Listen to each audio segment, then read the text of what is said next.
ഇസ്രായേലിൻ്റെ നെഞ്ച് പിളർത്തി ഇറാൻ്റെ മിസൈൽ ആക്രമണം. ഇന്നലെ രാത്രിയും ഇന്ന് പുലർച്ചെയുമാണ് ശക്തമായിരിക്കുന്ന മിസൈൽ ആക്രമണം ഇറാൻ ഇസ്രായേലിന് നേരെ നടത്തിയത്. ഇത് കഴിഞ്ഞ 2026 ജൂൺ മാസം 8-ാം തീയതി വെടിനിർത്തൽ നടത്തിയതിന് ശേഷമുള്ള നേരിട്ടുള്ള ആക്രമണമായിട്ട് വിലയിരുത്തുന്നു. അതിനോട് പ്രതികരിച്ചുകൊണ്ട് ഇറാൻ ഇങ്ങനെ പറയുന്നു, ഇത് ആരംഭമാണ്, യുദ്ധാരംഭത്തിൻ്റെ തുടക്കം മാത്രമേ തങ്ങൾ നടത്തിയിട്ടുള്ളൂ, ഇനി വരാൻ പോകുന്നത് മഹാ ആക്രമണത്തിൻ്റെ പരമ്പരയായിരിക്കും എന്നുള്ളതാണ്. ബെയ്റൂത്ത് ആക്രമിച്ചതുമായി ബന്ധപ്പെട്ടാണ് ഇറാന് പ്രകോപനം ഉണ്ടായത്. അതിന് മുന്നറിയിപ്പ് ഇറാൻ നൽകുകയും ചെയ്തിട്ടുണ്ട്. ഈ ബെയ്റൂത്ത് എന്ന് പറയുന്നത് ലെബനാൻ എന്ന് പറയുന്നത് ഞങ്ങളുടെ രാജ്യത്തിൻ്റെ ഭാഗം തന്നെയാണ്.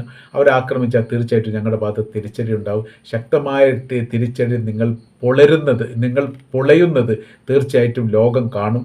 അത് കാണിച്ചു കൊടുക്കുക എന്നുള്ള ഞങ്ങളുടെ ബാധ്യതയാണ് എന്ന് പറഞ്ഞ് വല്ലാതൊന്നും കഴിയുന്നതിന് മുമ്പേ 4 തവണയായിട്ട് 100ഓളം മിസൈലുകൾ പതിച്ചിരിക്കുന്നു എന്നുള്ളതാണ്. എന്നാൽ 12 മിസൈൽ മാത്രമാണ് സ്ഥിരീകരിക്കപ്പെട്ടത്. ഇസ്രായേൽ കനത്ത നാശം വടക്കൻ ഇസ്രായേലിനോട് ചേർന്നുകൊണ്ടുണ്ടായിട്ടുണ്ട്. റാമത്ത് ഡേവിഡ് എയർബേസ് എന്ന് പറയുന്ന ഒരു എയർബേസിന് തീപിടുത്തം അണക്കാൻ വേണ്ടി സാധിച്ചിട്ടുണ്ട് എന്ന് പറയുന്നു. രാജ്യത്തുടനീളം ജനങ്ങൾക്ക് വലിയ രീതിയിലുള്ള മുന്നറിയിപ്പ് നൽകിയിട്ടുണ്ട്.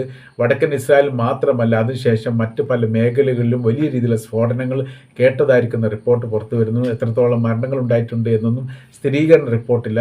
ഇപ്പോഴും പല മേഖലയിൽ തീപിടുത്തങ്ങൾ നടക്കുന്നു.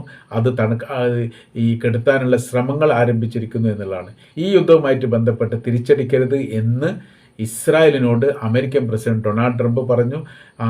ഈ ട്രംപും നെതന്യാഹുവും ഈ വിഷയത്തിൽ വല്ലാത്ത രീതിയിലുള്ള വാഗ്വാദങ്ങൾ ഉണ്ടായിട്ടുണ്ട് എന്ന തരത്തിലുള്ള റിപ്പോർട്ട് പുറത്തു വന്നു. എന്നാൽ അതിനെ ലംഘിച്ചുകൊണ്ട് ഈ ഇസ്രായേൽ ഇറാനെ ആക്രമിച്ചു എന്ന തരത്തിലുള്ള റിപ്പോർട്ടും പുറത്തു വന്നു. തബ്രീസ്, തെഹ്റാൻ, ഇസ്ഫഹാൻ മേഖല കേന്ദ്രീകരിച്ചുകൊണ്ട് ഇസ്രായേൽ തിരിച്ചടിച്ചു.